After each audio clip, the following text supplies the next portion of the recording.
We started something new this school year where instead of the Board of Education just passing a resolution at a board meeting to celebrate something, we thought that we would actually bring folks in and celebrate with them.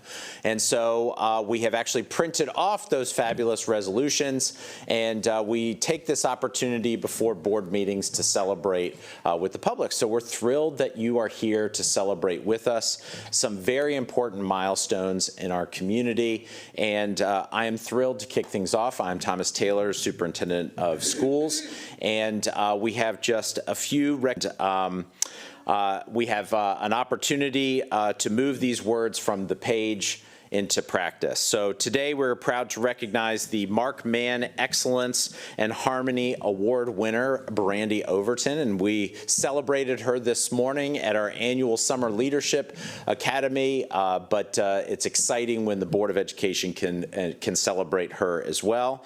We will also be recognizing winners and participation in the 2026 CAPPES of the National Capital Area Awards. For those of you who don't know what that is, it's kind of like the Tony Awards, but for high school theater in the DC area, and it's amazing.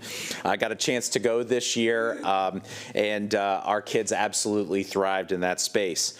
And last, and I got to tell you, is very timely for today, is that we get to reaffirm our commitment to recognizing and celebrating with pride LGBTQIA+ Pride Month. This is particularly poignant given that we are under federal investigation right now for alleged violations of Title IX, and I'm proud to say that we stand with our students, we stand with our families, and we stand firmly behind Maryland law, and we will defend all of that vigorously because we love our kids and we know that we want them to be safe and welcome in our schools, and so we gratefully celebrate Pride Month in MCPS.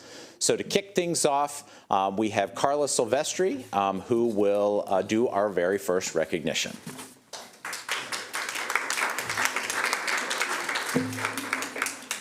Good afternoon, everyone, and welcome. I am honored to introduce the Mark Mann Excellence Award. Each year, the Mark Mann Excellence and Harmony Award is given to teachers who are dedicated to academic excellence, positive human relations, and community outreach. This award is given to educators who embody the foundation of connecting students with the community at large, both inside and outside the classroom, fostering that sense of belonging that is essential to participating in society. This year, the recipient of the Mark Mann Excellence Award is no other than our fellow MCPS teacher and most recently the principal of Dr. Martin Luther King Jr. Middle School, Miss Brandy K. Overton.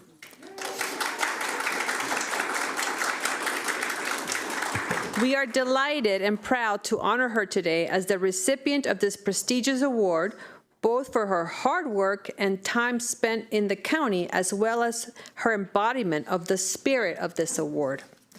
As principal, she elevated the status of MLK Jr.'s middle school rating from 2 to 3 stars for the first time since 2019 by the Maryland State Department of Education. In that school, she introduced what she called the DREAM, Dream Teams, which was a total restructuring of the school's instructional model that nurtured equity and student achievement, as well as prioritized data-driven decisions by faculty and staff, ensuring that students were not only learning effectively, but learning with heart and empathy. But it is also outside the classroom that Ms. Overton also made MLK Junior Middle School the place to be. Under her direction, she expanded cultural programs and fostered student talent and creativity through the school's MLK's Got Talent program.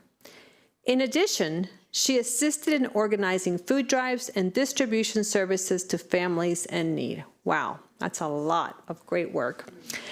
On behalf of the board, we want to thank Ms. Overton for her inspiring leadership and her exemplary direction, making MLK Junior Middle School a haven where students not only succeed academically, but thrive creatively and socially. Ms. Overton, we congratulate you on winning this award. Let's take a picture together.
Good afternoon.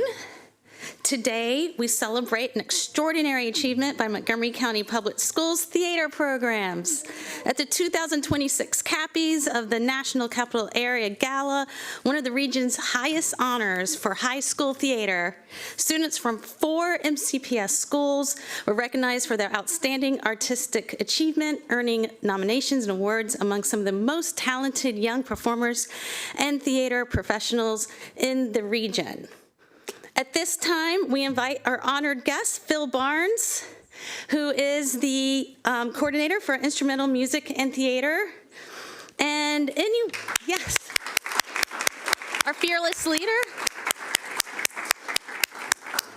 And I don't believe any of our guests, but just in case they're here, Principal Mark Brown of Einstein High School. We also are honoring Quince Orchard High School, Watt Whitman High School, and Clarksburg High School, who all were recognized at the 2026 Cappies of the National Capital Area Gala. And I was happy to attend the gala. It was the first Cappies I ever went to, and it was so exciting. So if you ever get a chance to go to Cappies, go for it.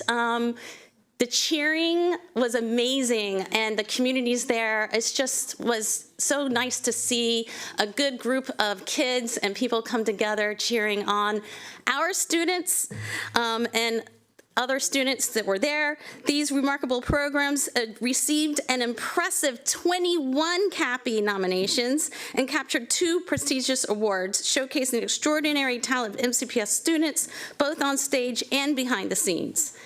We are especially proud to recognize Ryan Sawyer Robbins of Walt Whitman High School, recipient of the Cappies Award for vocalist in a male role, and Timo Silberman of Quince Orchard High School, recipient of the Cappies Award for comic actor and musical. Theater is so much more than what audiences see under the spotlight. It's a place where students learn to collaborate, communicate, problem solve, and support one another. I myself learned that. I was in theater in elementary school and middle school. I turned into a band geek in high school. And learned perseverance as well. I played Linus in the Charlie Brown musical, got the flu, and performed with 101 degree fever. I don't recommend that, but I don't know if you noticed, but it taught me to show up, right? Because showing up is so important. So we love to give these opportunities for young people to discover their strengths, build confidence, and develop skills that will serve them throughout their lives. And today, we not only celebrate these awards and the nomination, but also the students, educators, and theater programs whose commitment to the arts continue to enrich our schools and bring pride to our entire community. And with that, let's give them applause, and we can take pictures.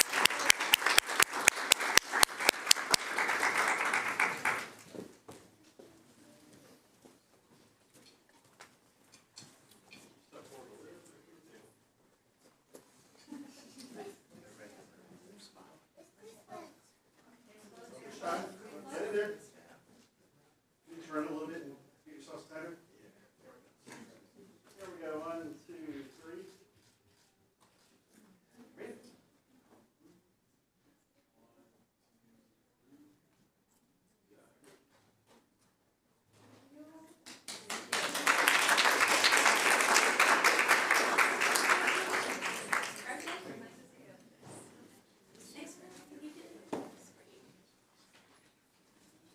All right, Madam President.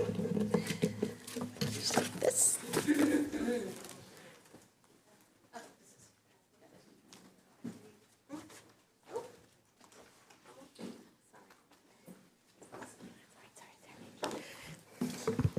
Good afternoon, buenas tardes, bienvenidos, welcome to all.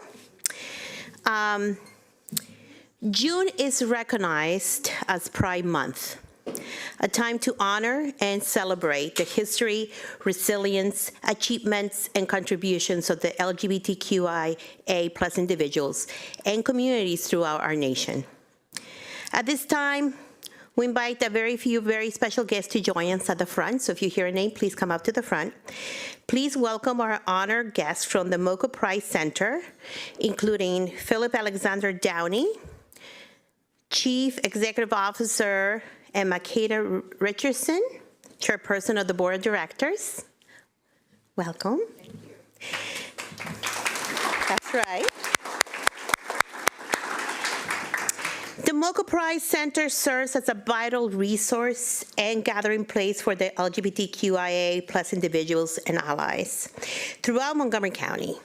Through advocacy, education, wellness programs, community partnerships, and support services, the center helps foster a more inclusive and affirming community for all.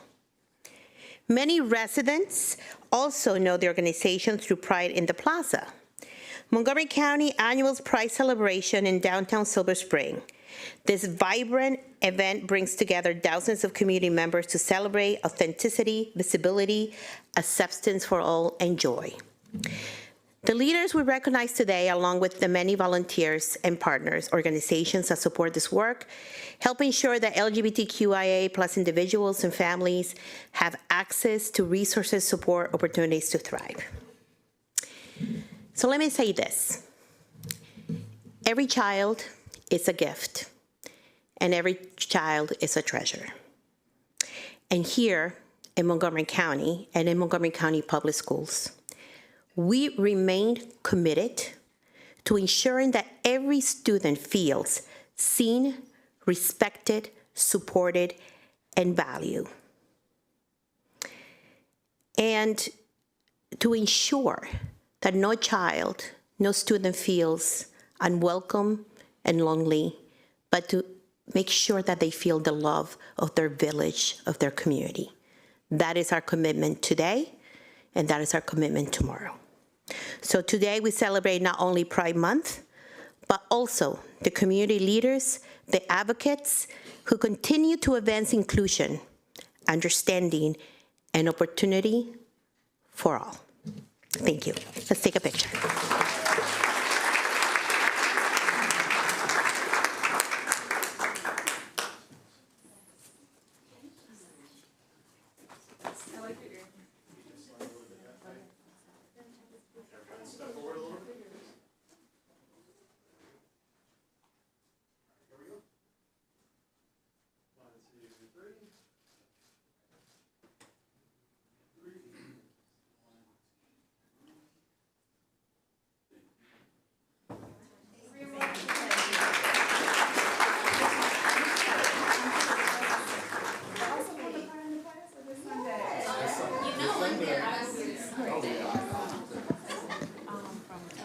All right, this concludes our celebrations and recognitions for today. We're going to get started with the Board of Education business meeting momentarily.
afternoon, everyone. If you please have a seat. Good afternoon and welcome all to the June 25th, 26th Board Business Meeting. Welcome to our board members, MCPS staff, and members of our community who are joining us here today. And to those who are watching this meeting via live stream, like my mom, Graciela. Hola, mami. So please let us begin by standing for the Pledge of Allegiance. The flag is in the back. I pledge allegiance to the flag of the United States of America and to the republic for which it stands, one nation, under God, indivisible, with liberty and justice for all. Thank you very much. I will now ask my colleagues to please introduce themselves to establish a quorum. I will start on my right. Good afternoon, Laura Stewart here from District 4. Buenas tardes. Good afternoon. I'm Carla Silvestri, School Board Member at Large. Good afternoon, Rita Montoya, Board Member at Large. Good afternoon, Natalie Zimmerman, representing District 2. Good afternoon, Anuva Malu, student member. Thank you. Before we begin this afternoon, our meeting, the board would like to acknowledge and recognize the outstanding new artwork that has been added to the boardroom. You can see some on the wall. By courtesy of the art teacher, Melissa Matthews, and the students from Blake High School. Their creativity, talent, and artistic expression reflects the dedication of both the students and the staff who support and inspire them each day. This artwork will remain displayed in the boardroom through the month of October, and we look forward to celebrating these student artists and their teachers on our board business meeting of September the 24th. Next up, is there a motion to approve the revised agenda? Motion to approve? Second. There is a motion and a second. All those in favor, please raise your hand. And that is unanimous and it carries. Thank you. Next item on the agenda is 5.1, and this is recommendations for appointments. Dr. Taylor. Thank you, Madam President. We have two administrative candidates for your consideration for appointment this evening. When I call your name, if you could please stand up and I say some nice things about you before the board considers your appointment, and then we all applaud when you get approved. First for consideration is Mrs. Nadia J. Klein Taylor for the position of principal at Argyle Middle School. Joining her today is her friend Bridget Meyer. Ms. Klein Taylor has been employed with MCPS for 5 years as a substitute teacher, assistant principal, principal intern, and most recently as the principal at Potomac Elementary School. As a longtime advocate for excellence in middle schools, she looks forward to combining her diverse experiences with the already rich culture of Argyle Middle School to invent the future of middle schools and beyond. Shout outs to her husband, Darren, for his steadfast support, and to Dr. Campbell, Dr. Murray, Craig Staten, and Ann Dardarian for their unwavering confidence in her leadership. Is there a motion? Motion to approve? Second. There is a motion and a second. All those in favor, please raise your right hand. And that is unanimous. Congratulations.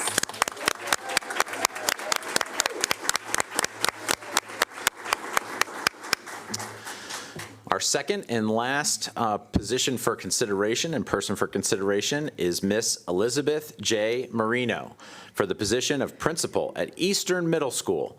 Joining her today is her husband, Jose, her children, Aiden, Luciana, and Miguel, her mother, Anna Maria, and her mother-in-law, Luz, and her uncles, Jorge and Luis, who are representing her late father, Miguel. Ms. Marino has been employed with MCPS for 15 years as a substitute teacher, resource counselor, instructional specialist, assistant principal, and most recently as a principal intern at Eastern Middle School. She looks forward to leading Eagle Nation and is honored to support the students, staff, and families of the community that has helped to shape her own journey. Shout outs to her parents who have sacrificed everything for this moment, her mentors, and to her loved ones watching online from Guatemala, Peru, and across the United States. Is there a motion? Motion to approve? Second. There's a motion and a second. All those in favor, please raise your right hand. And that is unanimous. Congratulations. Felicidades.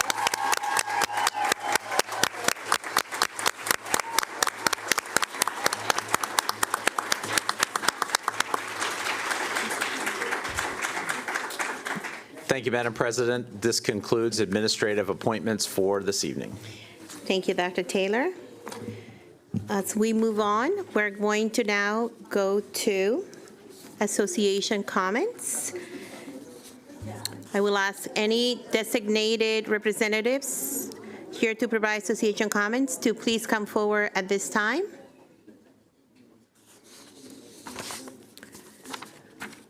Seeing none, I will move to our next item on the agenda, which is item number 7. The next item on the agenda is public comment.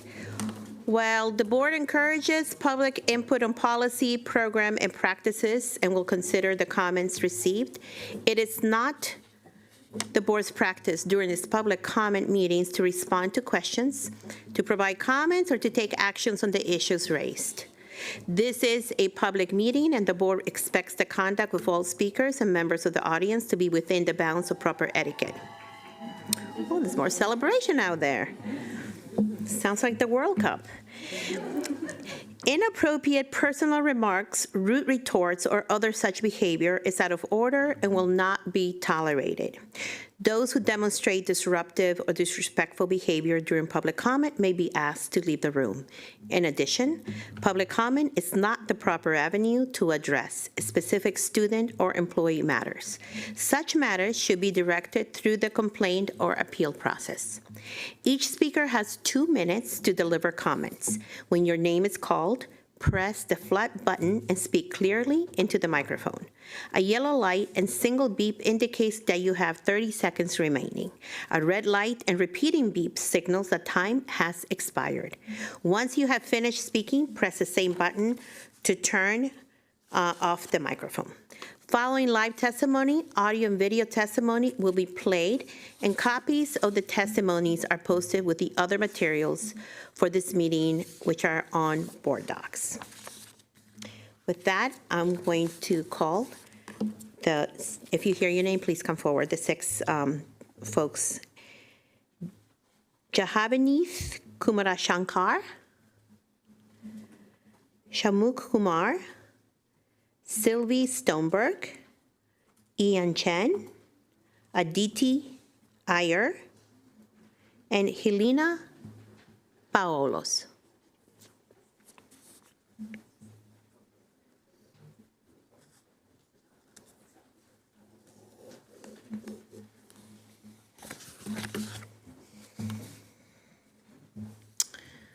Okay. Go ahead. Thank you. Good afternoon, members of the board. My name is Jay, and I'm a captain of Team 4099, the Falcons. Today, once more, I am here to represent the Mocha Robo Initiative, a student-led coalition representing robotics teams across the county. Robotics is a transformative experience where right now, a team's success in MCPS is heavily dictated by zip code and external funding. In the past, my team has the incredible privilege of competing at the World Championship. We got there because we fortunately had access to machine shops, dedicated build space, and vital funding from external sources. However, many other teams in our county are not as fortunate. They're locked out of success not by a lack of talent, but by a lack of resources. We recognize and appreciate that the board is taking steps forward, such as implementing the new AI enrichment program in middle schools in partnership with UMD.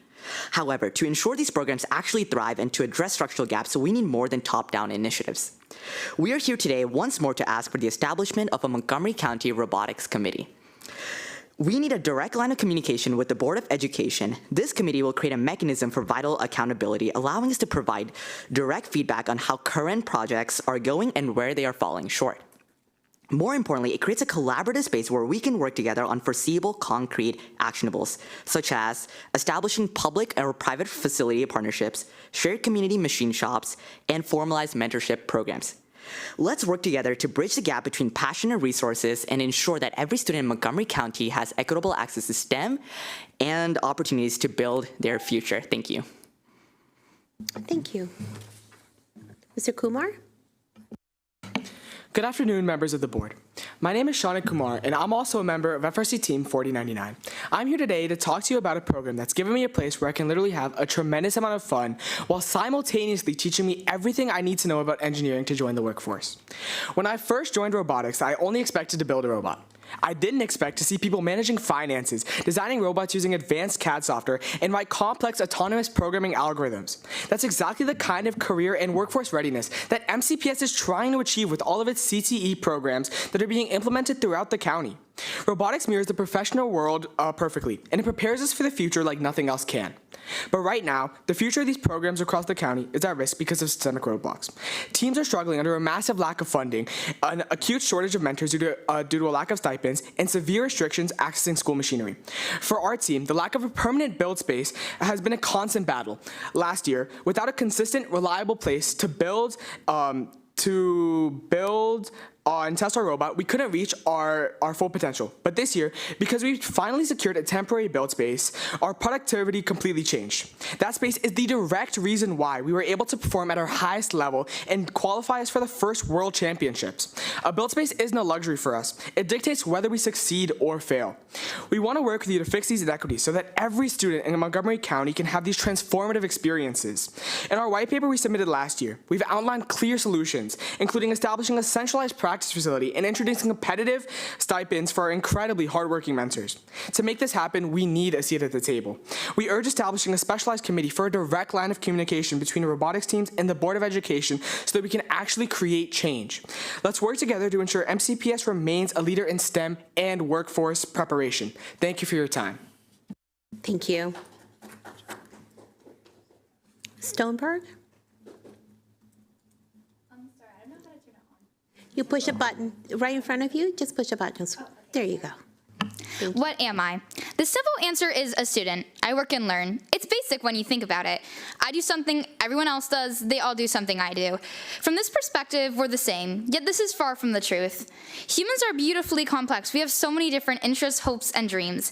At Halliwell's Middle School, we keep our strong diversity in mind, which is why we created a unique program called Empower Hour. Once a week for 30 minutes, yes, the name is misleading, we take a break from classes and do an activity that is fulfilling. There are classes ranging from chess to exercise and even karaoke. Mr. Miller, our 6th grade administrator and program leader, shared this insight with me. From a student perspective, the benefits have been significant. Empower Hour has provided space for students to build relationships with peers and staff, explore interests, and receive academic support and develop important social and emotional skills. It's a beautiful program, and one of my dear friends said how it really complemented her experience at Halliwell's because school can be exhausting, so it's nice to have a break to do something fun. However, due to the MCPS budget cuts, we are losing Mr. Miller, so now there will be no more Empower Hour. This is heartbreaking information to his students because it is something that our Mustang student body cherishes. In fact, another friend mentioned that it made them excited for school on Mondays. Empower Hour does exactly as the name mentions, and empower us. As someone who is active in the theater program, Empower Hour played an essential role in getting us vocally ready for a musical, Hadestown.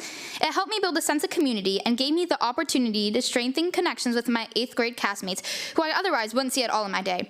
Personally, I also feel as though this is enjoyable enrichment in my day energizes me and helps me feel awakened and ready to learn. In conclusion, Empower Hour helps positively fuel our middle school adventure at Halliwell's by enhances us academically and socially. Thank you for your time, and I hope we can continue this wonderful program. Thank you, Sylvie. Mr. Chen? Good evening, board members. My name is Ian Chen, and I'm a student journalist at Richard Montgomery High School. I'm here today leading a coalition of over 160 student journalists and teachers, a coalition with representation from every single high school in the county.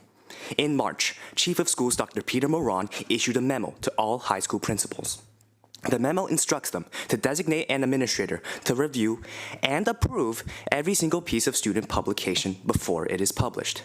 We believe this memo conflicts with state law. 2 weeks ago, we detailed our concerns specifically in an open letter sent to MCPS and the board. Here's what we are asking for. 1. Revoke the memo. 2. Give us a specific date by which you'll formally respond to our concerns. We've sent emails and haven't heard back, and we get it, you're very, very busy. Today, we're just asking you to commit to a timeline so we know this is being taken seriously. We've been endorsed by the Student Press Law Center, the Society of Professional Journalists, and several other press freedom organizations. Our community petition has over 750 signatures, and the story has been covered by the Washington Post, CBS, and NBC. And one quick point, Teachers are the ones who ensure student journalism is responsible. They've been trained in journalism ethics. They stop stories that are illegal, irresponsible, or poorly researched. That's their job. It's not the job of a principal whose own policy decisions we might be reporting on. Our teachers trust us. The law trusts us. MCPS should too. Thank you. Thank you. Ms. Iyer, a lot. How do you say your last name? Iyer. Iyer, so I got it right. Thank you. Good afternoon, members of the board. My name is Aditi Iyer, and I'm a student journalist from Richard Montgomery High School. In 2016, the Maryland New Voices Act was signed by Governor Larry Hogan. The law establishes that student journalists are the ones responsible for determining the content of school-sponsored media. The act explicitly states that the school system does not have editorial control over a publication merely because it is produced as a part of a class or supported financially by the school. In addition, the law prohibits censorship of the media before publication, except in narrowly defined circumstances. These exceptions are content that is libelous or slanderous, constitutes an unwarranted invasion of privacy, violates federal or state law, incites students to create a clear and present danger of an unlawful act, the violation of county board policies, or material and substantial disruption of the school. The March 19th memo includes a list of content that administrators are instructed to censor outright. This list goes far beyond what is permitted by the law. To name just one example, the memo states that administrators must censor content that contains the ridicule of individuals or groups. A student publishing nasty gossip about the class president is very different from a student sharply critiquing a new policy by the principal, yet both can be censored under the standard. Before the release of the memo, MCPS already had an existing framework, Regulation JFARA, that complied with the law and gave administrators the power to step in when the specific exceptions under the law occurred. We completely agree that illegal content has no place in our papers, but the law grants us the right to produce legitimate journalism without fear of censorship. This is why we're calling for a pullback of the memo and a return to Regulation JFARA. Thank you. Thank you. Ms. Helena, you're next. Hello, Dr. Taylor and members of the Board of Education. Thank you for giving me this opportunity to speak today. My name is Selena Paulos, and I'm a rising 8th grade student at Eastern Middle School and one of many proud members of our school's Humanities and Communications Magnet program. I've had the privilege of meeting so many wonderful students from across our county, but we all think one thing in particular: why is our building falling apart? How can we have some students driving 1 hour to and from school and think that we can learn in a building with water leaks and our ceiling tiles being faulty? How can we pride ourselves in being a magnet school, but our infrastructure isn't up to a high standard? How can our school be a place for higher learning, but our building is breaking down on the very students and staff that need it the most? This isn't just at Eastern as well. Many students across different middle and high schools face the same challenges. This should absolutely not be a common trend. This should never be the standard for our schools' buildings here in Montgomery County. So this leaves us with one question: what can we do to fix this? I want to bring this to your attention because Eastern Middle School, along with many others, need your help. We need a better building, we need better infrastructure, and that needs to take priority. No student wants to learn in a building where they can't focus because their building is falling apart as they listen to their teachers. Eastern Middle School was built in 1951. That is a 75-year gap from 2026. Students from different years all face the same building, but now ours is crumbling. That is absolutely too long, especially considering the fact that we have not had a renovation since the year of 1976. We need consistency. We need renovation and infrastructure repairs way more often, and 1 in 50 years will not cut it. Students from Northwood High School had their building renovated as they testified for their school's renovation. So I ask you, when will we have ours? Members of the board and Dr. Taylor, please take my words into consideration. Thank you for your time. Thank you very much. I'm going to call the next 6 speakers. Thank you all for your testimony. You may go back to your seats.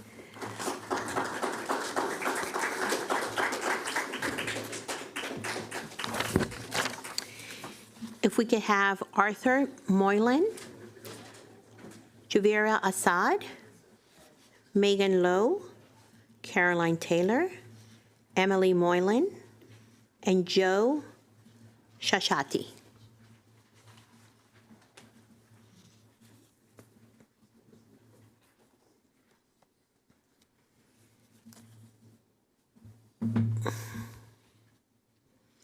Can we start with Arthur Moylan?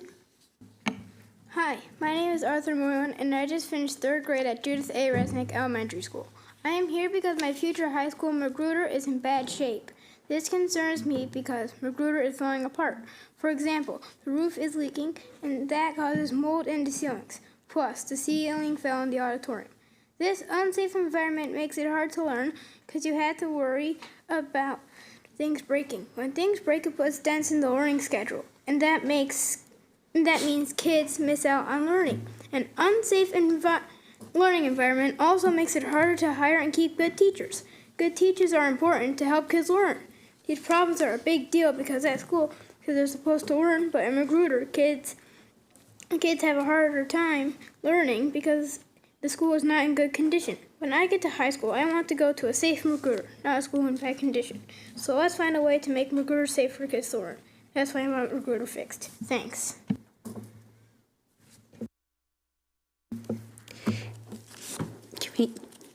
Are you Javina?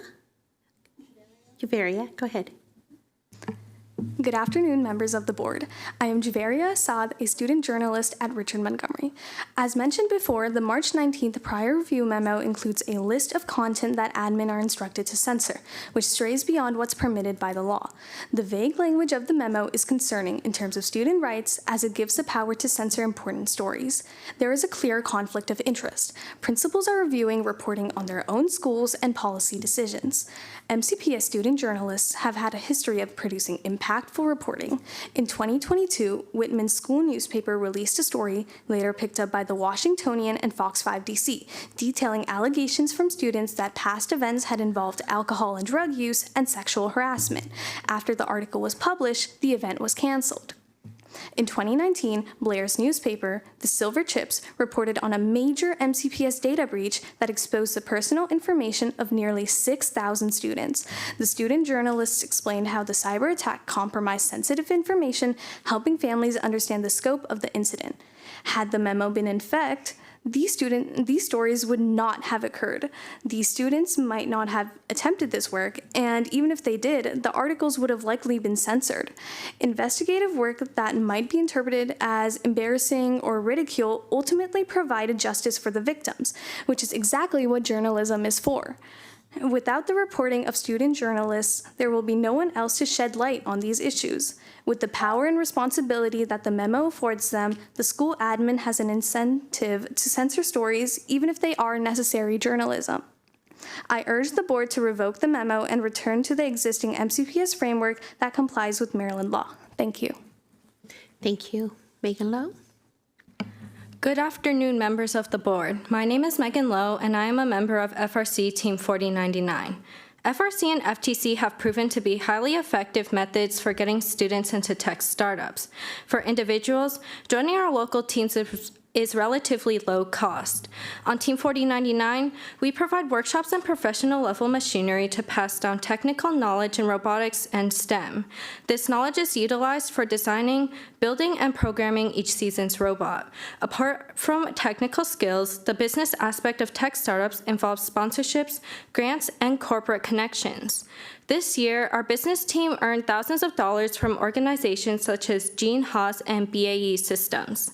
Despite efforts to decrease costs and obtain grants, the money needed to build a new robot and provide summer camps in our community adds up quickly. For example, to continue running our in-person robotics camps for elementary and middle school students, our team bought new VEX kits that cost us a significant portion of this year's funds. These camps, alongside our virtual summer programs and outreach events, allow us to spread interest and knowledge in STEM. However, outreach can be furthered through increased support from MCPS.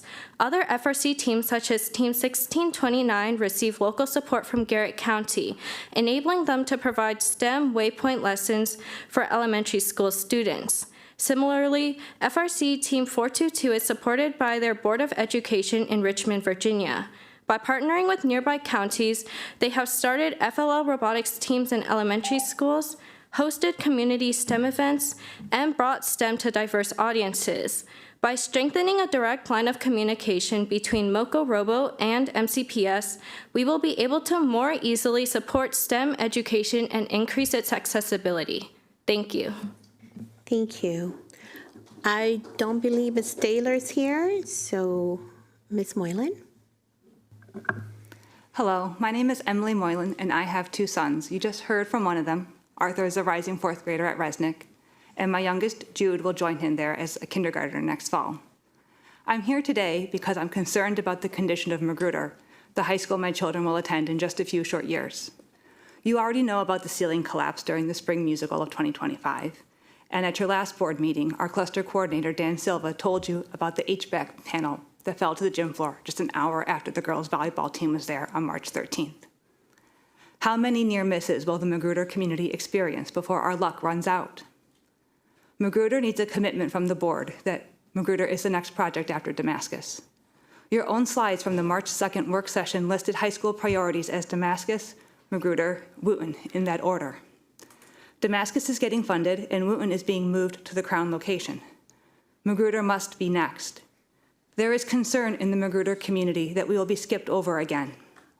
I am here today to ask you to commit to following your own guidelines and criteria for allocating funding and planning renovations. No more boundary studies that exclude Magruder and allow for other schools to jump ahead based on the criteria of these studies. The current list MCPS is using with FCI scores and FAA regulations needs to be codified and immutable, even if maintenance is done. Magruder is the most depleted high school in the district. For too long, repairs at Magruder have been delayed with the double-edged sword of promises and threats. Promises of being the next school to be renovated, while also being told that if any repairs are done to make the school safe and functional for the time being, it threatens our spot on the renovation list. This is unconscionable. The Magruder community should not be asked to continue to sacrifice their present for the hope of a better future, one that continues to be delayed and excused. The Magruder community wants you on our team. Please come work with us to find a better way forward for our students' safety and their future. Thank you.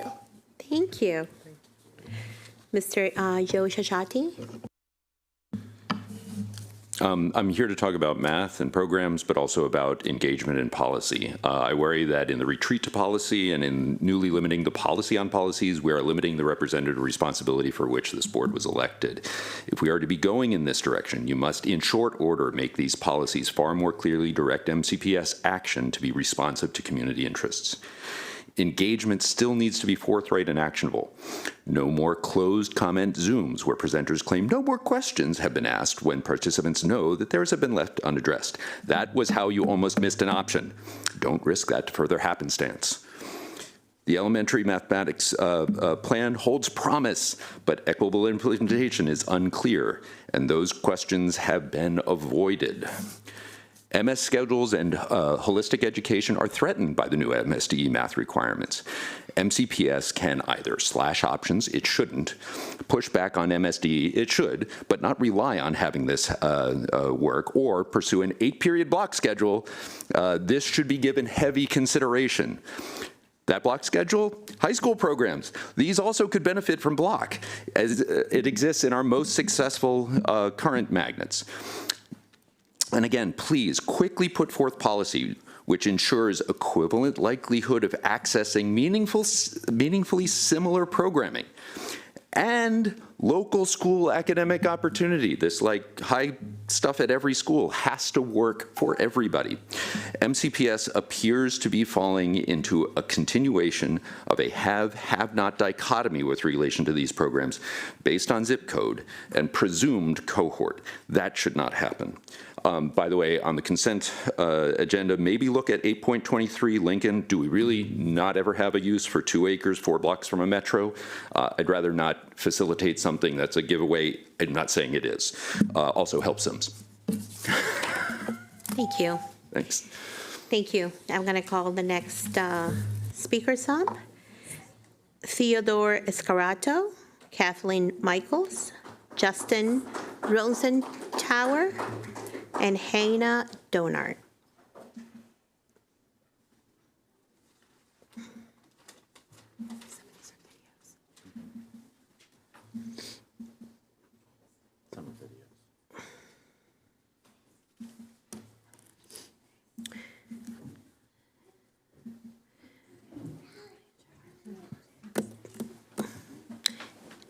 Hello, if you could push your mic and introduce yourself, please. I worked for years with MCPS students as a social worker, both as director of an intensive therapy. Sorry, can you give us your name? Theodora Scarata. Thank you. Go ahead. I worked for years with MCPS students as a social worker, both as director of an intensive therapy program at Mark Twain as well as at an ADHD clinic later. Then I pivoted, working for the last decade and a half to advance safe technology, what all children deserve. Watching how the tsunami of cell phones and screens in the classroom have impacted children's learning and mental health has been like watching a train wreck, a Greek tragedy, a horror film in slow motion. Evidence-based policy on screen time moving forward must include evaluation of electromagnetic fields. Children are exposed to multiple overlapping sources in the classroom, from cell phones to laptops and Wi-Fi, as well as banks of charging Chromebooks, cell towers, and high-voltage power lines. Given the majority of the hundreds of scientific studies on cancer, genetic, reproductive, and neurological effects, given that they have reported effects, the cumulative EMF from all outdoor sources and indoor need to be measured and reduced to mitigate health risks to children, teachers, and staff. Kaiser Permanente research recently found that people carrying a cell phone against the body for 30,000 hours were 12 times more likely to develop a tumor on that side of the colon. An engineering study simulating a classroom of Wi-Fi laptops found RF radiation exposure to a children's back increased up to 40-fold from other children's laptops surrounding them. And what of AirPods? A Yale study found that the Bluetooth at levels 4,000 times lower than FCC limits, those antiquated, outdated 1996 limits, disrupted neurodevelopment and increased autism-related genes expression in lab models of the fetal brain. MCPS cannot continue to rely on FCC regulations that lack pre-market safety testing, post-market surveillance, and were never designed to protect for the effects of 24/7 chronic exposure. Our children deserve safe technology, and please pass the screen time resolution. Thank you. Go right ahead. Introduce yourself, please. Son? Okay. Thank you. I am Dr. Kathleen Michaels, speaking on behalf of the members of One Montgomery Green, a nonprofit that has worked with hundreds of students on citizen science projects such as assessing plastics and microplastics in their local waterways. I am here today to ask you on their behalf to prioritize people over plastic. Specifically, prioritize student health over plastic fields. MCPS has ignored experts and systematically disinvested in doing grass fields right over the past 20 years. We ask you to ask MCPS to reverse that inequity for the students now.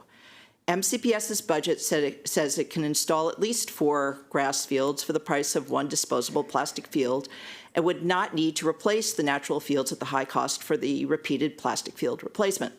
Going back to modernized grass fields would create much more access to safe, healthy playing fields for all county students and the community. The funds saved can be used for high infrastructure priorities such as roofing and HVAC, which you've heard a lot about. We ask for your leadership and commitment to ensuring that the county's investments reflect fiscal responsibility and dedication to both educational excellence and a safe, healthy environment for our students. We know that you have already approved the CIP budget for 2027, but consistent with those priorities, we continue to strongly recommend that all the funds in the MCPS Athletic Fields and Play Spaces Initiative planned by MCPS for the installation and replacement of more than 30 acres of plastic artificial turf field carpeting be redirected towards state-of-the-art, sustainable, durable, natural grass turf systems, with the remaining funds applied to other critical school infrastructure needs, such as roofing and HVAC. Upgrading MCPS's existing natural turf fields and installing state-of-the-art grass instead of plastic is cost-effective, healthier, and safer for students, staff, community members, and is immediately implementable and is the environmentally responsible option. Thank you. Thank you, Dr. Michaels. I don't see Justin Rosenthaler or Ms. Hannah Donor, correct? Okay, so I'm going to ask staff if we can go to our videos. We will start with Mr. Ryan Hollywell. Good afternoon, and thank you for your time. My name is Ryan Hollywell. I'm a Rockville resident and the father of a rising third grader here in MCPS. I'm here because I'm urging you to please support the proposed screen time audit. I've never spoken at a school board meeting before. I've never even attended a school board meeting, and that should really make clear just how much this matters to me personally. I really felt compelled to speak out about this topic because of what's been happening when I asked my kid what she's been up to in school.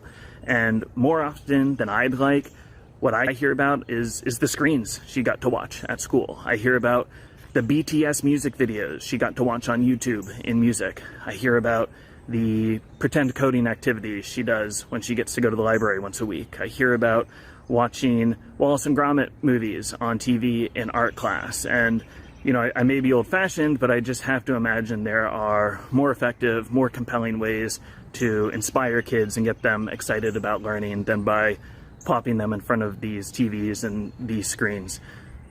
What really worries me is that I am an extremely involved dad. I do the room parent thing, I volunteer at field trips and other events, I attend all the parent-teacher conferences.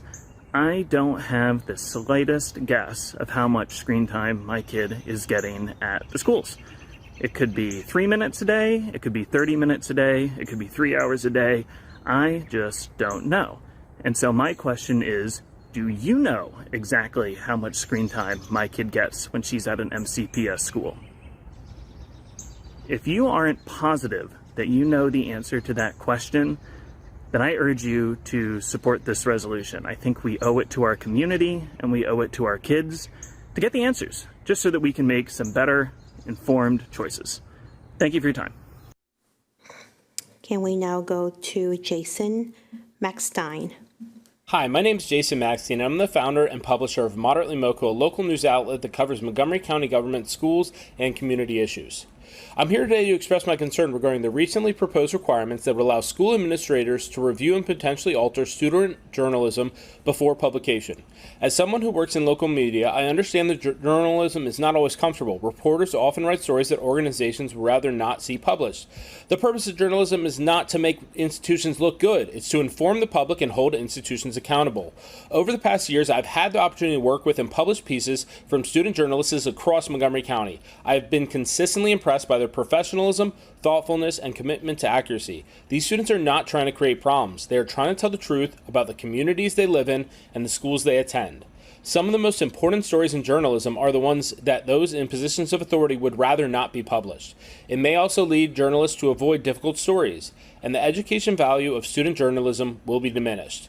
The lessons students learn through independent journalism extend far beyond writing articles. They learn critical thinking, fact-checking, accountability, ethics, and civic engagement.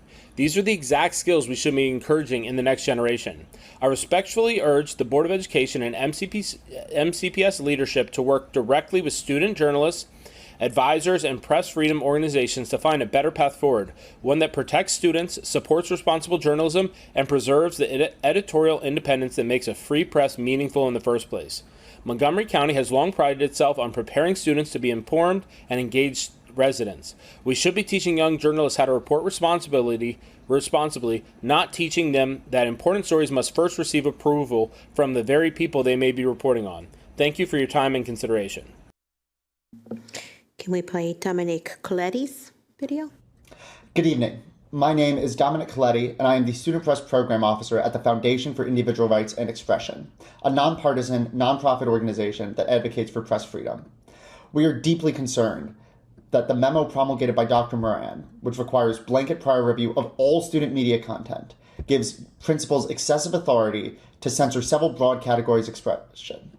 These categories are far broader than those which Maryland's New Voices law allows schools to regulate.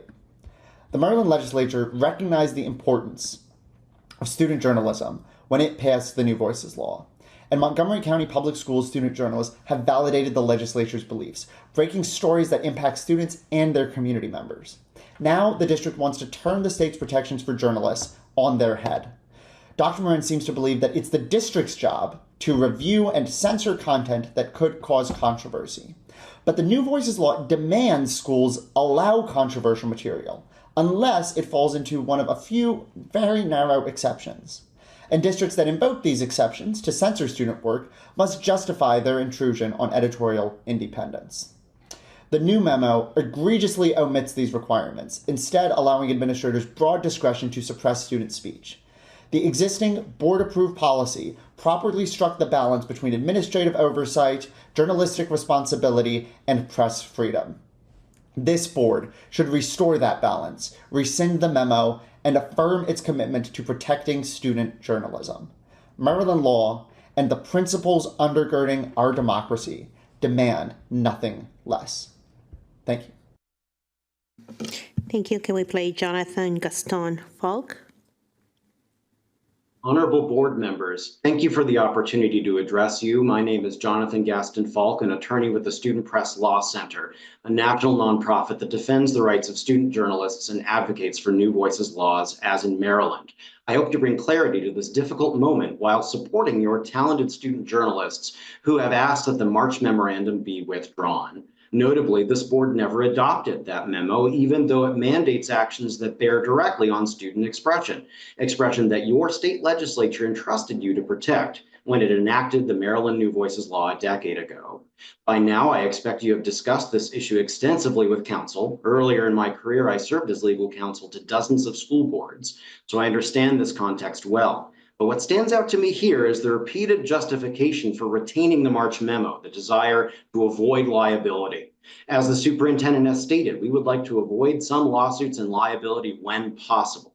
First, across all 18 states with similar scholastic press freedom laws, we are aware of no published court decision imposing liability on a school district for school-sponsored student journalism. Second, having to do with this niche area of law, when a school district inserts itself into editorial decision-making, it creates risk.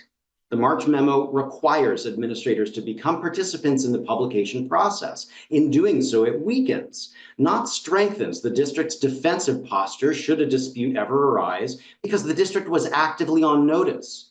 The memo asks administrators to assume responsibility for speech that Maryland law deliberately places in student hands. There's another category of litigation to consider: lawsuits brought to enforce the Maryland New Voices law itself. Whether these students choose that path is entirely up to them. It is their right. And if they do, the Student Press Law Center and the broader scholastic journalism community will stand ready to support them. The law is clear. I respectfully invite you to restore the framework the Maryland legislature established and withdraw the March memo. Thank you for your time, service, and consideration. Thank you very much. This concludes public comment. The board's next meeting to receive public comment is Thursday, July 16th. Online signups will open on Thursday, July 9th at 6 p.m. In addition to online signups, same-day in-person signups are permitted when spaces allows. With unallocated slots filled on a first-come, first-served basis, in-person signups will close 15 minutes before the start of the open session or when the slots are filled. Additional information regarding upcoming meetings can also be found on the board's website. With that, I will open to my colleagues. Ms. Zimmerman. Thank you. And I want to thank everyone who came out to testify. It is especially exciting to see so many students here over their summer break and their continued advocacy and engagement in their educational life. So you all are truly an inspiration to our work when you come here to testify. I also would like to acknowledge the comments regarding the capital improvements in our secondary schools. For Helena from Eastern Middle School, I have some great news that we are looking at educational specifications report on our agenda next for Eastern Middle School. And then as for Arthur Moylan from Resnick Elementary School, looking to improve conditions at Magruder High School, I unfortunately do not have as much good news. And I would like to take a moment to encourage us to, when the time comes, allocate additional planning dollars into our CIP in order for us to expand potential opportunities in renovating Magruder High School, as well as funding for other important capital improvements. Thank you. Thank you. Anuva?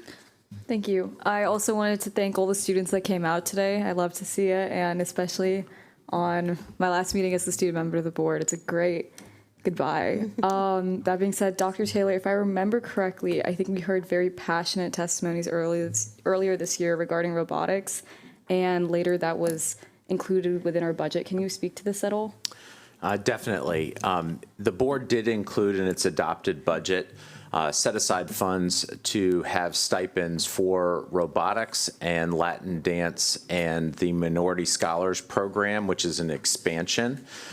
Those things do have to be negotiated as part of association agreements, but those were dollars that were included in your budget for that specific purpose, or those three specific purposes. All right, thank you so much.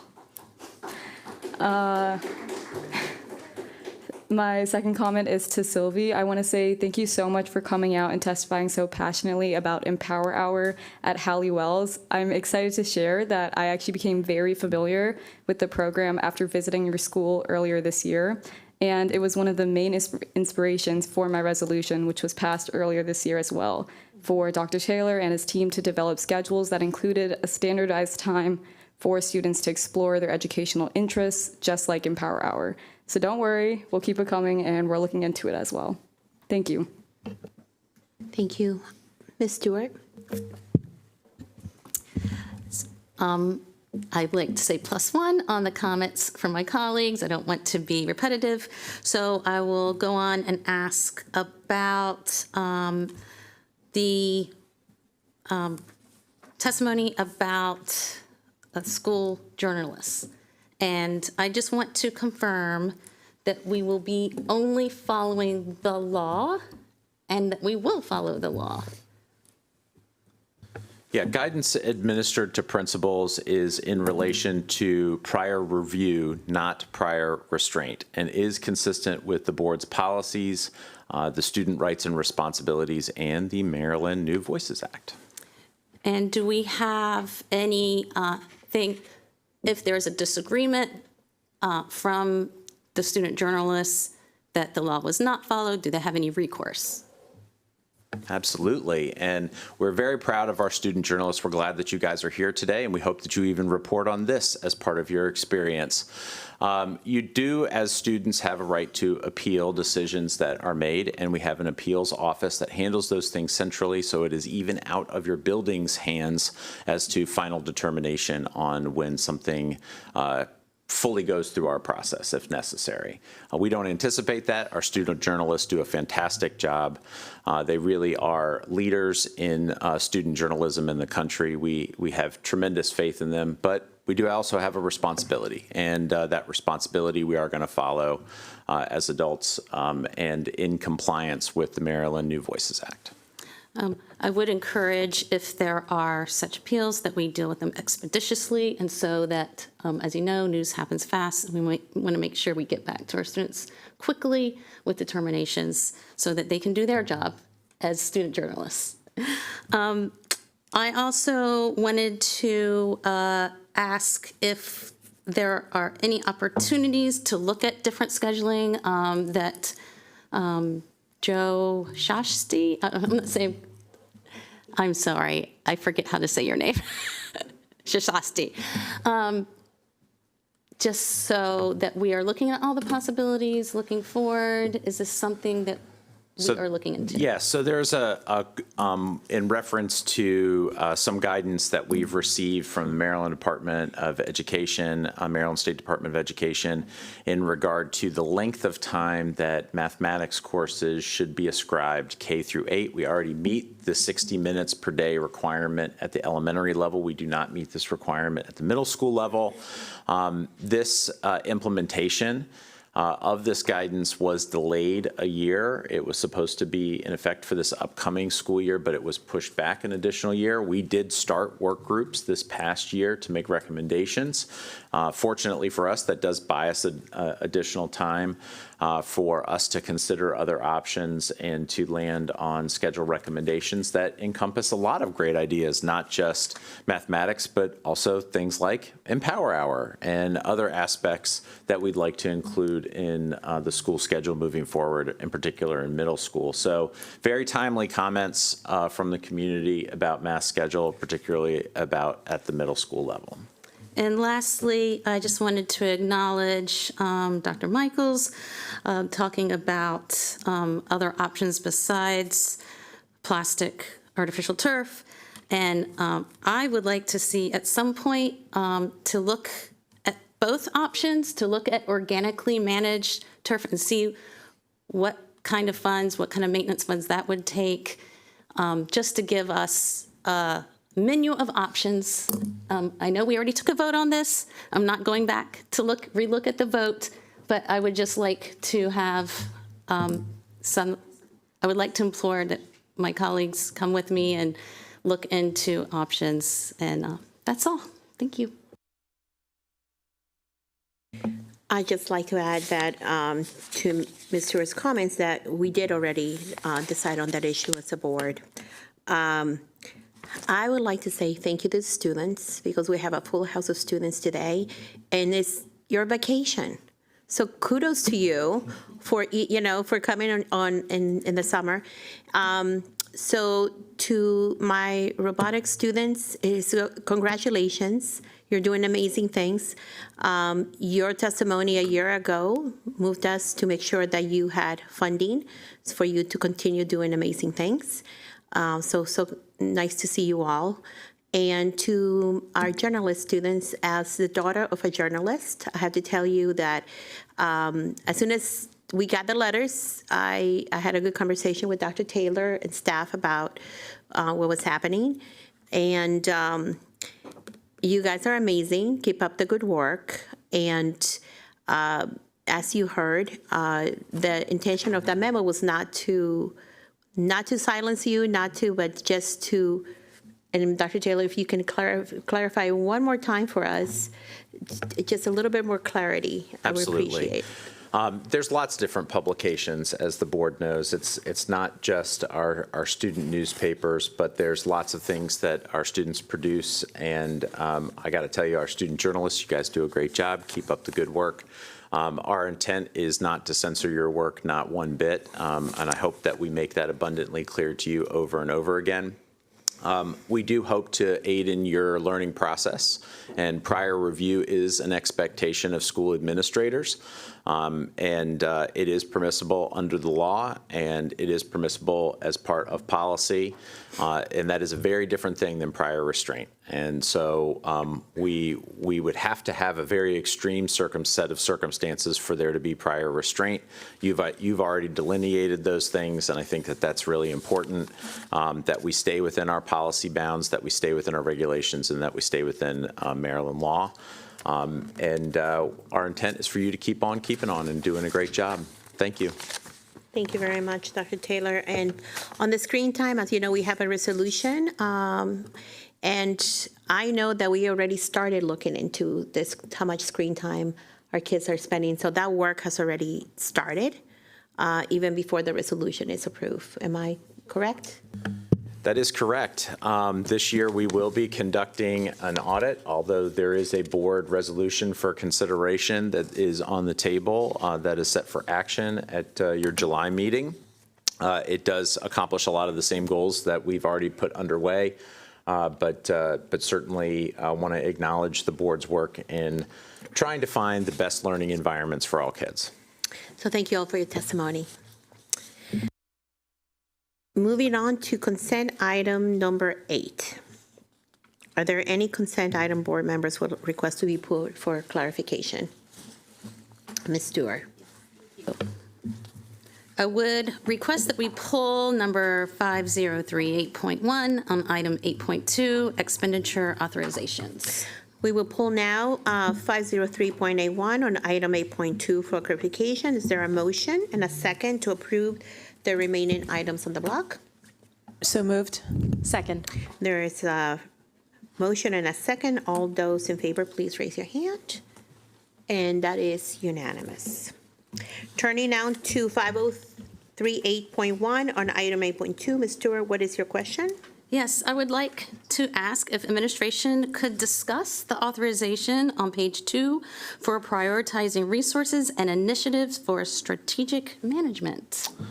Thank you, Ms. Stewart. I know that this is an area of great concern for the board as we concluded a particularly difficult budget season this past year. We are very concerned about the next fiscal plan for the school system as well. We've looked at county revenue projections going into fiscal 28, and We are more concerned than we were even with fiscal 27, and know that we are going to need to start our planning for that fiscal year a lot earlier than we typically do, and know that we're going to be confronted with more difficult decisions than even the ones that we were faced with this year. It really is in our best interest for us to do some efficiency study. So we are asking the board for year-end funds to conduct an efficiency study of some of our programmatic initiatives and how we spend some of our operational dollars in an effort to try to find some efficiencies to better utilize the taxpayers' dollar. I wholeheartedly agree that we need to start early. In fact, last week, basically, the day after we pass the budget. And any information we can get early as a board will put us in a much better position to be prepared to make really hard decisions. So I appreciate any extra information. So thank you so much. Okay, thank you, Ms. Stewart. Well, don't seeing any more questions or comments. Is there a motion and a second to approve 5038.1 on item 8.2? Motion to approve. I second. There is a motion, a second. All those in favor, please raise your hand. And that is unanimous and it carries. Thank you. Dr. Taylor, back to you again. Could you please share with us some other community additional details on the consent items? Thank you so much, Madam President. We have a number of recognitions and celebrations that I want to point out. But before I do, I want to note that the consent agenda in June and the consent agenda in July are typically very large.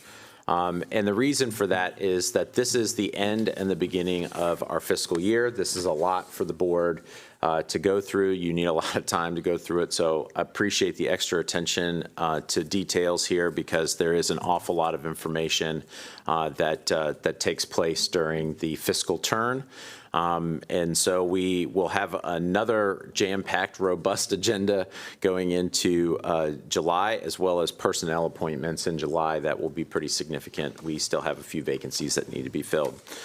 Today, you recognize staff members who also recently passed away. Their service and dedication has left a lasting impact on MCPS and our school communities. This included Miss Catherine Hunter, who was a special education teacher with Interact in the Department of Special Education and Related Services. She served Montgomery County Public Schools for more than 24 years.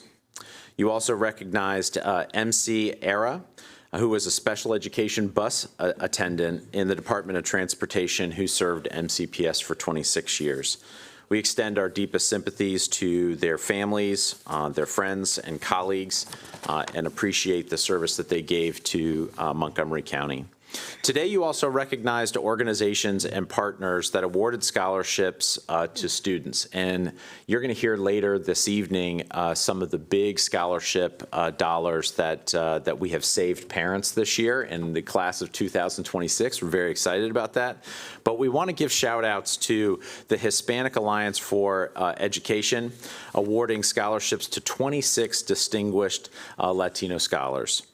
The Gaithersburg Rockville Alumni Chapter of Kappa Alpha Psi Fraternity Incorporated, awarding scholarships to 6 students. The National Association for the Advancement of Colored People awarding scholarships to 31 students. The League of Educators for Asian American Progress awarding scholarships to 3 students planning to pursue a degree in the field of education specifically.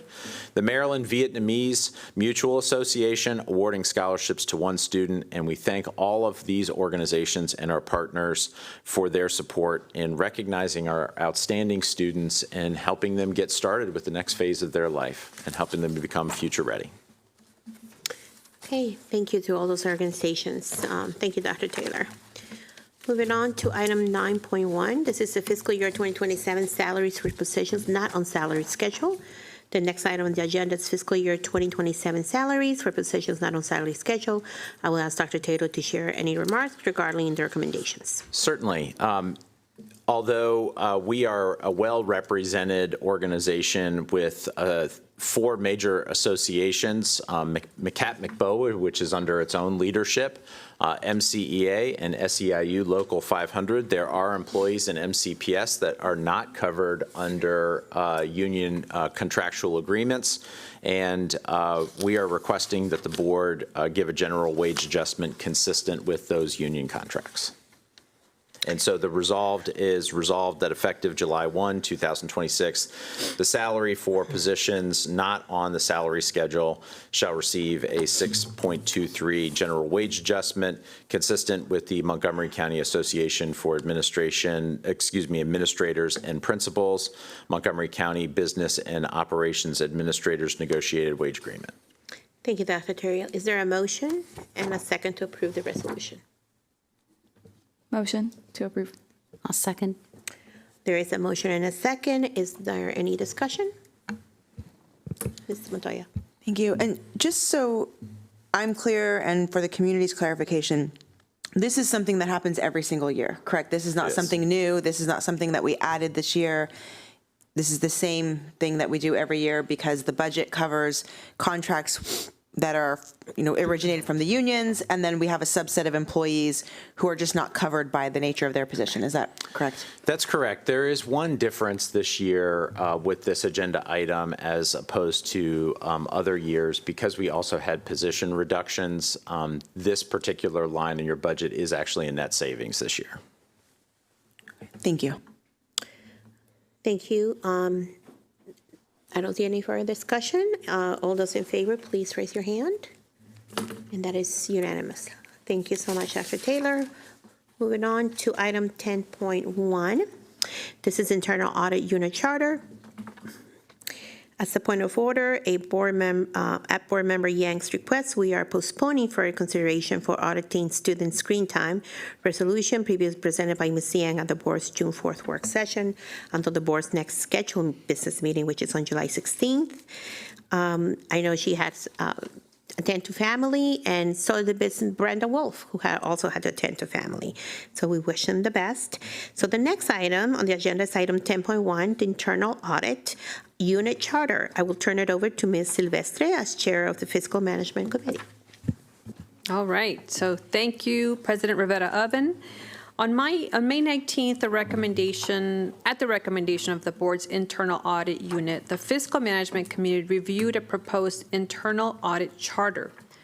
As the Fiscal Management Committee and the board work to ensure effective oversight of MCPS resources, adoption of this charter would strengthen governance, accountability, risk management, and internal controls throughout MCPS by providing the internal audit unit with a clear framework for the scope and the standards of its work, as well as the authority necessary to effectively execute its responsibilities. The charter explicitly defines the purpose, authority, responsibilities, independence, and reporting relationships of the internal audit unit and aligns with recognized professional auditing standards and best practices. I will now turn it over to Mr. Melvin Phillips, Supervisor of the Internal Audit Unit, to speak in more detail about the Charter's role in supporting the work of the Board as it exercises its responsibilities for oversight and accountability. I will ask that he conclude by reading the resolves in the resolution on the table for the Board's consideration. Mr. Phillips. Thank you so much. I'm here this evening to formally introduce the Internal Audit Charter for the committee's review and consideration. As previously stated, it will establish a framework under which the internal audit will operate on behalf of the board and the families of Montgomery County Public Schools. So here's where we're headed. I'll start by explaining the charter, what it is, and why the internal audit function needs one. From there, we'll walk through the chart itself and the IAU, which is the Internal Audit Unit, purpose, background, and its authority, and the safeguards that protect its independence, its scope of work, and how it reports findings to the board, and then professional standards that govern IAU's conduct. So the charter is essentially a constitution for the function. The internal audit For internal audit, this isn't just good practice.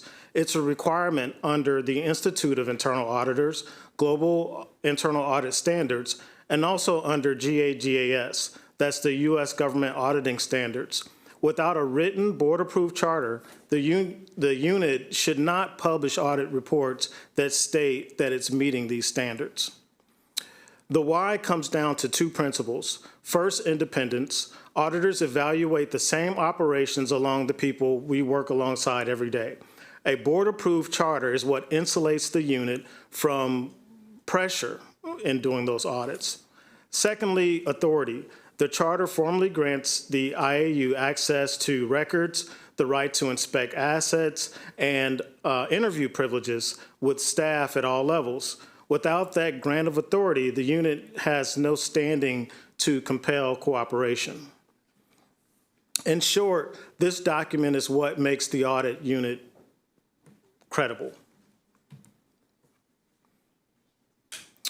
The internal audit unit exists to support the board in fulfilling its governance responsibilities. It does that by providing independent, objective assurance and advisory services across MCPS. Our work is designed to strengthen our internal controls, mitigate risks before they become problems, and continuously improve operations. Two terms worth distinguishing. Assurance services are independent examinations, financial, operational, compliance, and performance audits. Advisory services are consulting style engagements requested by management that add value without taking on management responsibilities. Both fall within IAU's mandate. The unit will also support external auditors, facilitate the broader internal audit process, and can be directed by the board or superintendent to conduct special audits as needs arise. Authority and independence. This defines the structural protections that make the audit work credible. First, the reporting line. Myself, the IAU supervisor, reports directly to the Board of Education, not the superintendent. The supervisor has access to the board. Second, the authorities granted. On behalf of this board, the IAU has complete access to MCPS records in any form, full cooperation from personnel, inspection privileges over all owned, leased, and borrowed assets, and interview privileges with management staff and contractors at all levels. Third, independence safeguards. IAU staff have no operational responsibility over any activity that they audit. The unit does not draft or implement procedures, nor maintain records that it must later review. Conflicts of interest are avoided as a matter of policy, not preference. These limits protect the objectivity of every finding. Scope of work. IAU's scope of work falls into three broad categories. First, evaluating operations, programs, and information systems to assess how effectively MCPS objectives are being achieved. This is the core question internal audit asks. Are our programs doing what they're supposed to do and doing it well? Second, verifying the reliability of financial and operational information and confirming compliance with policies, regulations, and laws that apply to MCPS.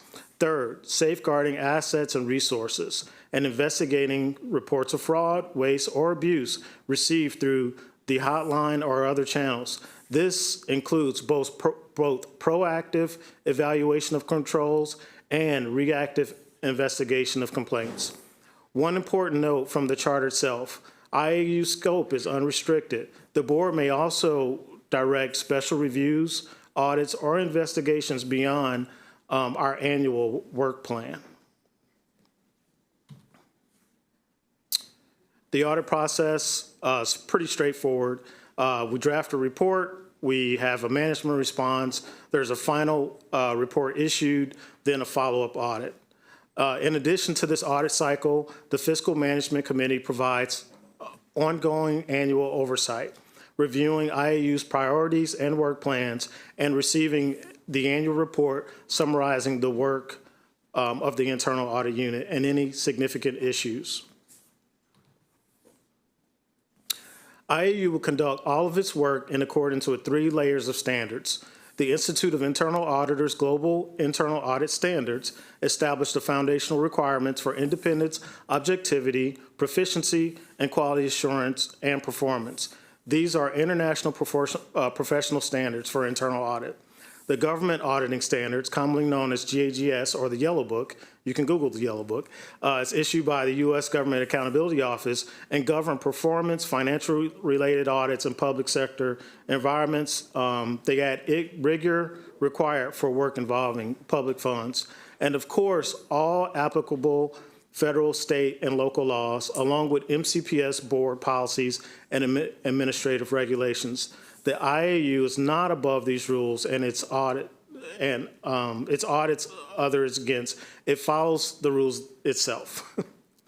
Together, these three layers anchor the credibility of every finding the unit produces. So, as it relates to the presentation, I'd like to read the resolves. Resolved that the Board of Education hereby adopts the charter as presented, and be it further resolved that the internal audit unit shall operate in accordance with the provisions of the charter and applicable professional auditing standards, and be it further resolved that the charter shall serve as a governing document establishing the authority, responsibilities, and independence of the internal audit unit, and be it further resolved that the Fiscal Management Committee shall periodically review the charter and recommend any revisions deemed necessary to ensure continued alignment with board policy, professional auditing standards, and evolving needs of Montgomery County Public Schools. Thank you, Mr. Phillips. And as chair of the Fiscal Management Committee, I move that the board approve the resolution establishing the internal audit unit charter. Thank you, Ms. Silvestre. With the motion of the chair on the committee's recommendation, no second is required. Is there any discussion? Ms. Montoya. Can you help me understand, and perhaps the community, I think this all looks great. I'm really looking forward. I'm happy that you're here in this position. You know, I know that you know that. So just please understand that's the context. But why is it that we need this now, but we haven't had this before? I guess I'm just trying to figure out why this is necessary. I see why it's necessary, but how come we were able to operate without something like this? So we've done great work previously, and I would say that my predecessors have set a great foundation, and I'm building on that foundation, and I'm sealing any potential cracks that they've built in that foundation.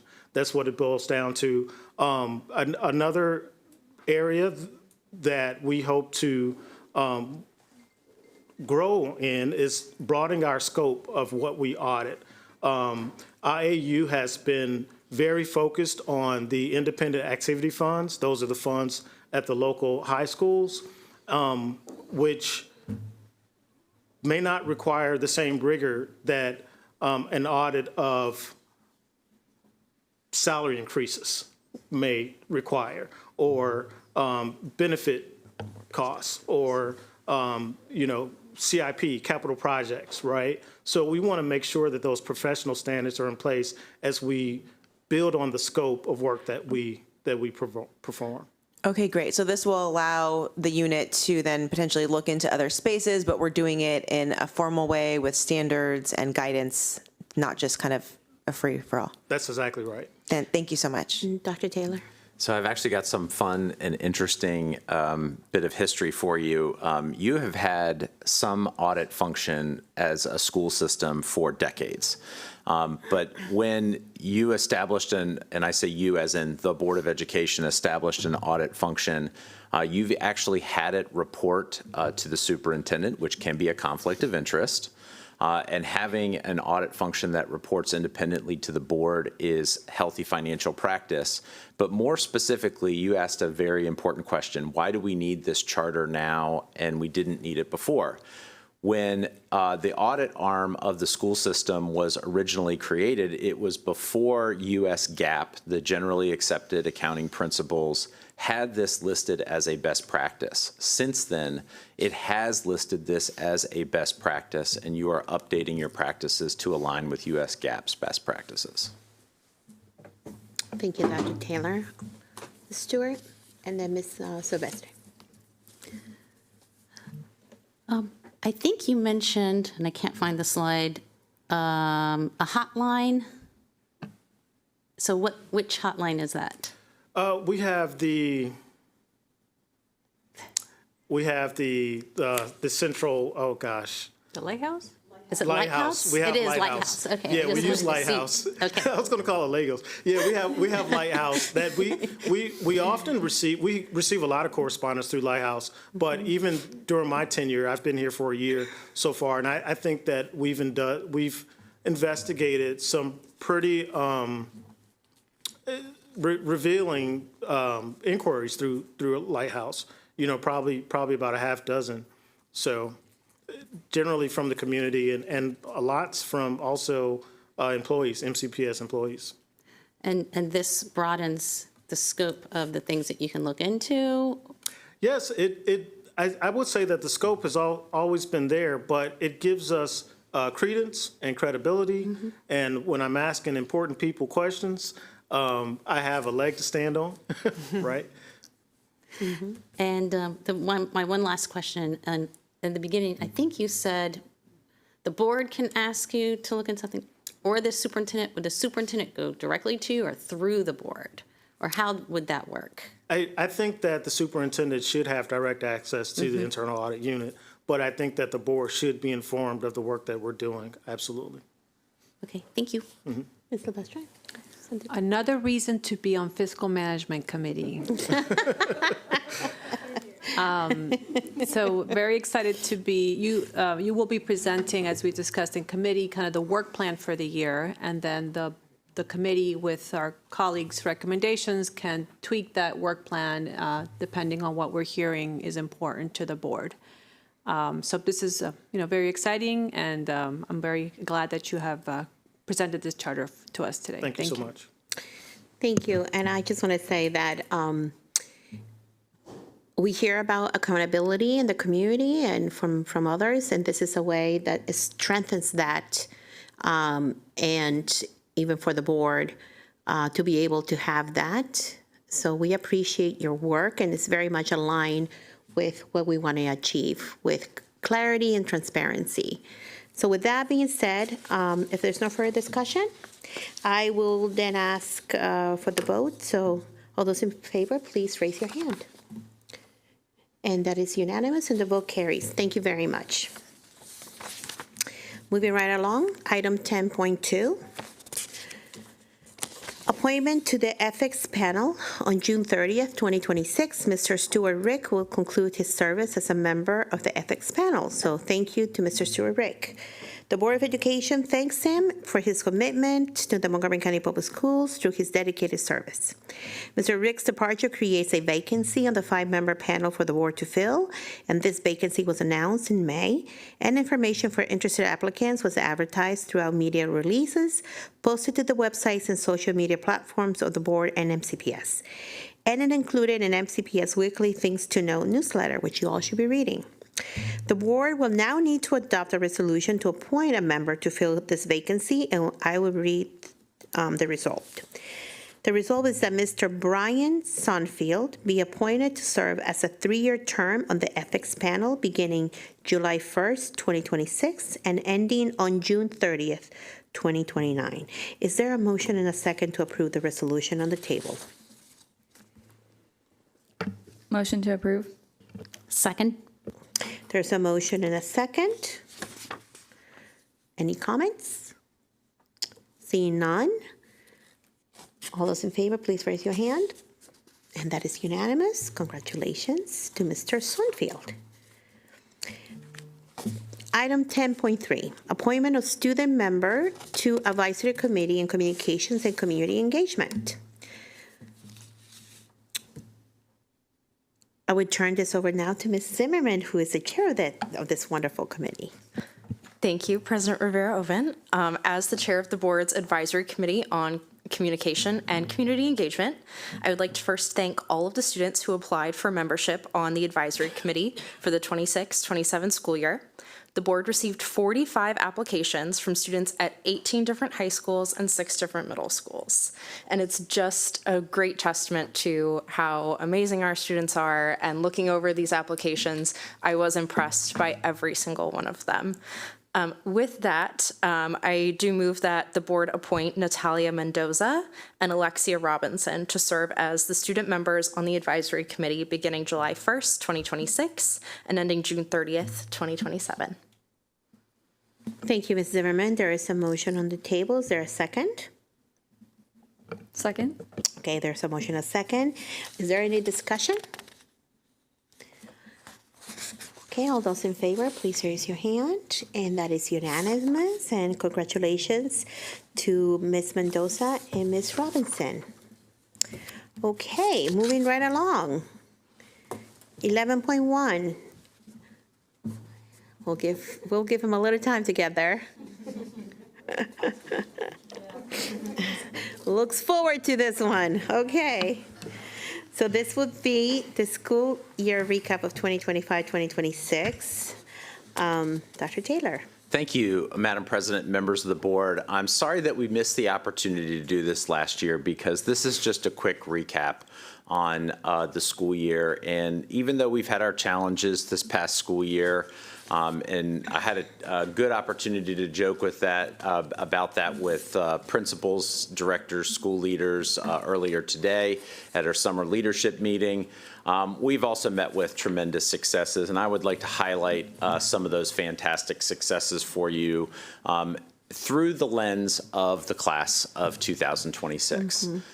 Just this past month, we had the opportunity to graduate almost 13,000 graduates, and we still have a few more that will cross the stage and may push us over the 13,000 mark this summer, but it's been a fantastic year in preparing young people for the next phase of their life, something that I'm particularly proud of and glad that our community and its young people are the benefits of this is that nearly $500 million of scholarship money was awarded to our graduating seniors this year.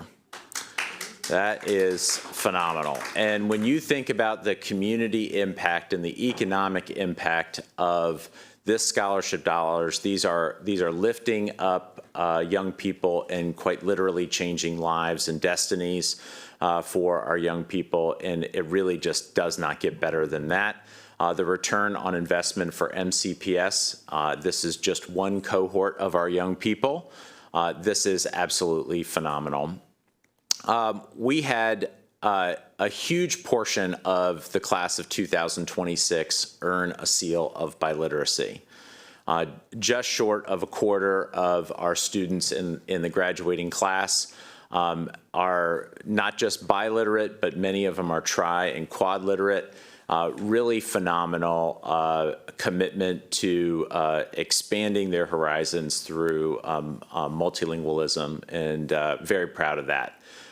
2 million hours that were documented in community service in our SSL hours. This is not all of our community service and not all of the hours that were documented, but this is just the class of 2026 during their secondary years and just the hours that are documented, and it is very impressive. We have a huge number of students that participate in our county's dual enrollment program with Montgomery College, a fantastic partner of ours. I want to elevate that we have the highest participation rate in the state of Maryland in dual enrollment programs, and the highest number of students to graduate with an associate's degree, both number and percentage, through Montgomery College's dual enrollment program, and that is just short of 400 students. That program has grown exponentially over the last several years and is still something that we're very proud of and continue to grow, despite even some of our budget challenges that have presented this year. We gave a ton of advanced exams this year. Our AP exams nearly tapped out at 50,000 AP exams with 5,000 IB exams. And clearly, a huge percentage of our students are going to be going or attending a 2 or 4 year college as well, leveraging those AP exams. But we have more. The class of 2026 has a ton of kids entering into formal apprenticeship programs. These apprenticeship programs are competitive work experiences, and they really are becoming future ready as a result of that. We've had some good news too. We have definitely benefited from a lot of great things that are happening, and MCPS is still the leader in Maryland public education. Very proud of that. We celebrated a lot of positive moments both in and out of the classroom this year. We continue to lead the state in the number of teachers who are nationally board certified, both in percentage and in the actual number. This is something that is hugely important to us and, of course, is tied to the blueprint for Maryland's future. We did something new this year where we recognized both a Teacher of the Year and a Service Employee of the Year at each of our schools and in each of our units, which really amplified a recognition program of the hardworking staff that are dedicated to Montgomery County students. And we've been engaged in a ton of activities that have quite literally taken us all over the world. Our students thrive in many different spaces, not just the classroom space, but they've demonstrated through activities like Skills USA, which is a career and technical education competition space, as well as the National Mathletes Excel competition each year.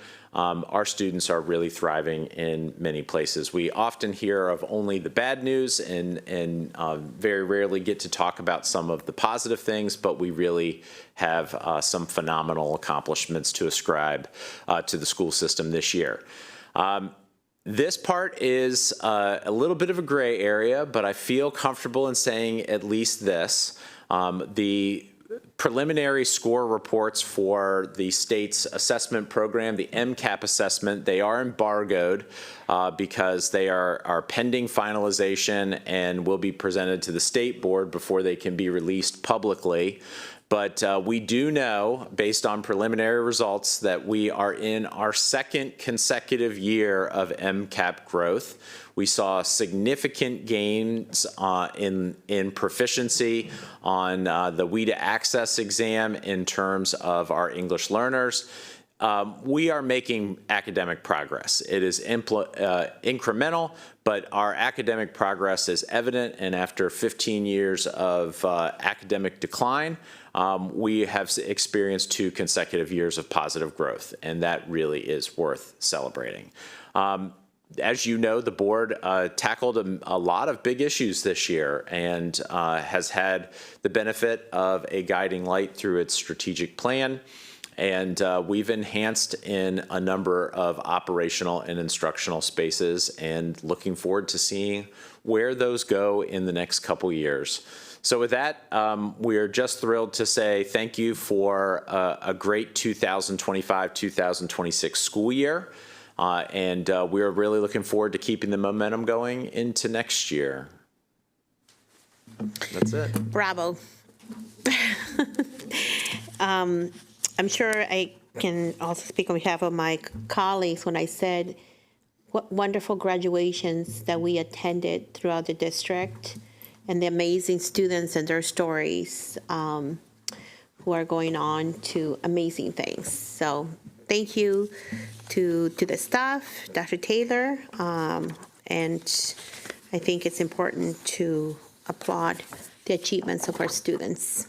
And we do have amazing young people in our school system. Okay. Wow. Really? I'm good. Okay. So information items. This is for information only, and these items are also posted on board docs. So I encourage folks to read them. So this is 12.1 through 12.4. With that, that's for information only. Ms. Rivera-Oven, may I please have a moment of personal privilege? Absolutely. I would like to take a moment to recognize this lovely lady to my left. This is her last meeting with us, and I know that she will have another moment that we do recognize her as well, but this is another momentous occasion that you have with us, and we all have been so impressed with you as a true colleague of ours, and I wanted to make sure that this was recognized as well. So I'd love to give Ms. Malou a round of applause. Absolutely. Thank you. Absolutely. Thank you very much, Ms. Zimmerman, and everyone else too. Okay. She was a great addition, and officially she became a Terp today. So yay, she gets Go to stay. Terps! Yeah, that's right. She gets to stay around. So thank you so very much. With that, I will entertain Miss Anuba. The final one? Yes, Okay. go right for it. Motion to adjourn? I second that. There's a motion, a second. All those in favor, please raise your hand, and that would be unanimous. Thank you very much. Safe travels, everyone.